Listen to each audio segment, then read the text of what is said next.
નમસ્કાર દર્શકો, હું પૂજા દેવરે એસી ન્યૂઝ ચેનલમાં તમારું સૌનું તહેદિલથી સ્વાગત કરું છું। જેમ કે આપણે સૌ જાણીએ જ છીએ કે સોશિયલ મીડિયા ઉપર હવે છોકરાઓ હોય કે વૃદ્ધ લોકો હોય કેવી રીતે ટાઈમ પાસ કરતા હોય છે, ના એમને નથી કરવું હતો તો બી કલાક એમાં બગાડતા હોય છે।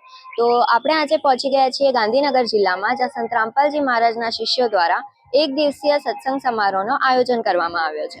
તો આપણે અહીંયા એમનાથી જાણીશું કે એ સોશિયલ મીડિયાનો કેવી રીતે ઉપયોગ કરે છે અને તેના સાથે આધ્યાત્મિકતાથી કેવી રીતે જોડાયેલા છે।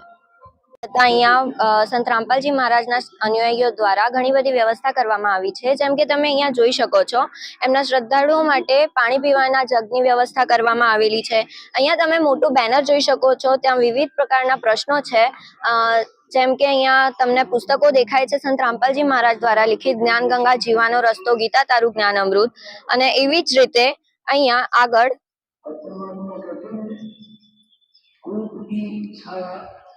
અહીંયા તમે જોઈ શકો છો સંત રામપાલજી મહારાજ દ્વારા લિખિત બધી પુસ્તકો અહીંયા મૂકવામાં આવેલી છે। અને અહીંયા એક એમના શ્રદ્ધાળુ બેસ્યા છે જે સંત રામપાલજી મહારાજના પુસ્તકોની ચર્ચા આપણા સાથે કરે છે। તો અહીંયા તમે જોઈ શકો છો પાછળ સંત રામપાલજી મહારાજના જ્યાં સત્સંગ ચાલે છે ત્યાં અહીંયા સત્સંગ હોલ છે, અને તમે અંદર જોઈ શકો છો કે ત્યાં સંત રામપાલજી મહારાજના અનુયાયીઓ સત્સંગ સાંભળે છે અને ખૂબ વ્યવસ્થિત રીતે બેસ્યા છે।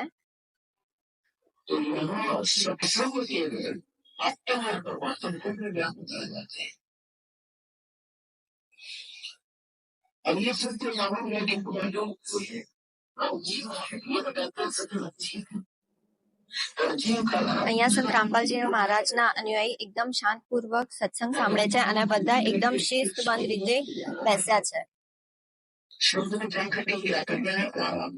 તો નમસ્કાર સર, તમારું નામ શું છે અને તમે ક્યાંથી આવ્યા છો?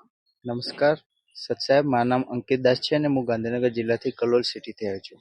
તો સર, આજકાલની જનરેશન બહુ જ સોશિયલ મીડિયાનો ઉપયોગ કરી રહી છે, ત્યાં બહુ ટાઈમ વેસ્ટ કરે છે, તો એમને આપણે આધ્યાત્મિક તરફ કેવી રીતે લઈશું?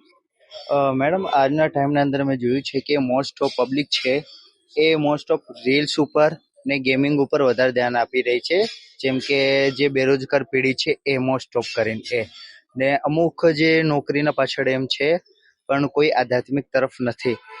હવે મારે આ સમાજના અંદર શું કે એક તો મૂવી ચાલતી હોય ને સોંગ ચાલતા હોય, એમના લીધે મૂવીના અંદર જે બી એક્શનો થતી હોય, જેમ કે સિગરેટ પીવી, દારૂ પીવી, ખોટી વસ્તુઓ થવી, એ બધી વસ્તુ જોઈને એ લોકો ખોટી રસ્તા ઉપર જઈ રહ્યા છે, ખોટા રસ્તા ઉપર। હવે જે વસ્તુ માણસ જોશે એ જ એ કરશે।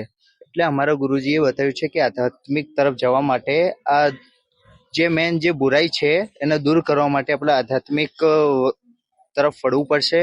ને એમના બી કશું નિયમ કાયદા હોય, જેમ કે આપણે ફિલ્મો નહીં જોવી, સોંગ નહીં જોવું, ટાઈમ વેસ્ટ નહીં કરવું, તાશ પત્તા એ બધું કશું રમવાનું નહીં, બરાબર?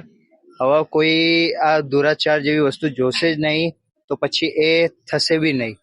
એટલે મોસ્ટ ઓફ પબ્લિકને સત્સંગ તરફ જવું જોઈએ। ને આજના ટાઈમના અંદર જે સત્સંગ કરી રહ્યા છે સંત રામપાલજી મહારાજ, એ ગીતા જ્ઞાન પ્રમાણે એમનો એ તત્વદર્શી સંત છે, એમની પહેચાન બી બતાવેલી છે।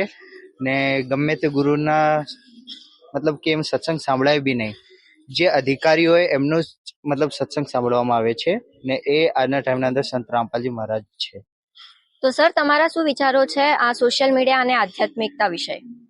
મતલબ આજનો મનુષ્ય ભૂલી ચૂક્યો છે મનુષ્ય જન્મ શા માટે મળ્યો છે। તો જાણવા જઈએ તો મનુષ્ય જન્મ સ્પેશિયલી ભક્તિ માટે મળ્યો છે, પણ આજકાલની જનરેશન છે એ મોટાભાગે રીલ્સ, ગેમિંગ એમાં જોડાયેલી છે, જેના કારણે એમાં વ્યભિચાર, દુરાચાર, વ્યસન જેવી કુરીતિ વધતી જાય છે। ઇવન અત્યારે તો દહેજ પ્રથા અને રિશ્વત તો એટલી બધી આગળ વધી છે કે કોઈ હદ નથી। તો એવું કહી શકાય કે આજે જે લોકો પોતાનો ટાઈમ રીલ જોઈને ખરાબ કરે છે, તો એમને એમની પોતાની જે શક્તિ છે એ આધ્યાત્મિક તરફ વાળવી જોઈએ। આધ્યાત્મિકથી ઘણો બધો લાભ થાય છે, જેનાથી વ્યભિચાર, દુરાચાર, વ્યસનખોરી, રિશ્વતખોરી બધું નાબૂદ થાય છે। તો આજે જે બી જગત અથવા તો જે બી સંગત છે એ બધાએ અવશ્ય સંત રામપાલજી મહારાજના સત્સંગ અવશ્ય જોવા જોઈએ। તો સર, શું સંત રામપાલજી મહારાજના અનુયાયી સોશિયલ મીડિયાનો ઉપયોગ નથી કરતા? સંત રામપાલજી મહારાજનો હરેક અનુયાયી સોશિયલ મીડિયા તો એક એવું પ્લેટફોર્મ છે જેના થકી ઘરે બેઠા બી અસંખ્ય લોકો સુધી ઇન્ફોર્મેશન પહોંચાડી શકાય છે। તો સંત રામપાલજી મહારાજના શિષ્ય જે શાસ્ત્રોમાં સહિત શાસ્ત્રો સહિત જે જ્ઞાન છે એ જ વસ્તુ આજે માર્કેટમાં મતલબ સોશિયલ મીડિયામાં પ્રચાર કરે છે, જેના કારણે લોકોને ખબર પડે છે કે ખરેખર સાચું શું છે, શું સ્વીકારવા જેવું છે અને શું કરવા જેવું છે. ધન્યવાદ. તો સર, હવે તમે ફ્યુચર જનરેશનને શું સંદેશ આપવા માંગો છો? મોસ્ટ ઓફ અડધુંથી વધારે તો આ ભગતજી મારા બાજુમાં જે ઊભા છે એ ભગતજીએ બતાવી દીધું છે. પણ હવે નવું જે હું કંઈ એડ કરી રહ્યો છું એ આ છે કે આપણી જે યુવા પેઢી છે એ દેશનું ફ્યુચર છે, જે આ ટાઈમના અંદર ખોટા માર્ગે લાગી રહી છે, જેમ કે ફિલ્મો જોઈને બેરોજગારીના અંદર વધારે ડૂબી રહ્યા છે, જેમ કે ગેમ રમવી, રીલ્સ જોવી. હવે એમના લીધે માર્કેટમાં શું નવું થાય? એ કશું ના કરી શકે. એના લીધે દેશનો ફ્યુચર બહુ બગડી ગયો. જ્યાં કે એની બીજા તરફ જોવા જઈએ તો સંત રામપાલજી મહારાજના જે શિષ્યો છે એ આ દુરાચાર જેવી વસ્તુ કોઈ કરતા નહીં, ને નશામાં એ રહેતા નહીં, ને દહેજ મુક્ત વિવાહ, મતલબ કે આખા સમાજ સુધારક કામ કરી રહ્યા છે, ને એના અંદર સહયોગ બી આપી રહ્યા છે. જે આપણો દેશનો ફ્યુચર આપણે કહી શકીએ કે સંત રામપાલજી મહારાજના જે શિષ્યો છે એ આવનાર સમયમાં મતલબ ભારતનો એક ફ્યુચર છે, આખો દેશ બદલી શકે છે. એવા સંસ્કારી માણસો. નમસ્કાર મેમ, તમારું નામ શું છે અને તમે ક્યાંથી આવ્યા છો? મારું નામ કીર્તિદાસી છે અને હું ગાંધીનગર જિલ્લાના સરડવ ગામમાંથી આવી છું. તો મેમ, જેમ અત્યારે સોશિયલ મીડિયા ઉપર ડિસ્કશન ચાલુ છે, તો આ સોશિયલ મીડિયા દ્વારા સાચું જ્ઞાન આ યુવા પેઢી સુધી કેવી રીતે પહોંચાડવામાં આવે છે? અત્યારની યુવા પેઢીને તો પહેલા એ જ હું જણાવવા માંગીશ કે અત્યારે આધ્યાત્મિક જ્ઞાન એ પણ સાચું શાસ્ત્ર અનુસાર એ કયું છે એ જાણવું જરૂરી છે. તો અત્યારે પૂરા વિશ્વમાં સંત રામપાલજી મહારાજ એક એવા ગુરુ છે જે શાસ્ત્ર અનુસાર તમને ભક્તિ બતાવે છે, એ પણ શાસ્ત્રો ખોલીને. એટલે પહેલા તો તમારે એ જાણવું પડે. તો સોશિયલ મીડિયામાં તમે જુઓ છો કે સંત રામપાલજી મહારાજની ઘણી બધી ચેનલો છે અને યુટ્યુબ ઉપર બી સંત રામપાલજી મહારાજના સત્સંગો ચાલી રહ્યા છે.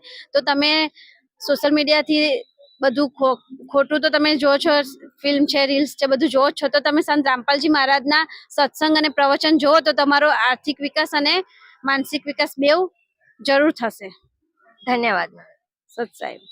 તો જેમ અત્યારે આપણે સંત રામપાલજી મહારાજના શિષ્યો દ્વારા જાણ્યું કે એ લોકો સોશિયલ મીડિયાનો ઉપયોગ કેવી રીતે કરે છે અને આજની યુવા પેઢીને સોશિયલ મીડિયાનો ઉપયોગ કેવી રીતે કરવો જોઈએ, તો એવી જ નવી માહિતી માટે બન્યા રહો અમારી સાથે એસએ ન્યૂઝ ચેનલમાં.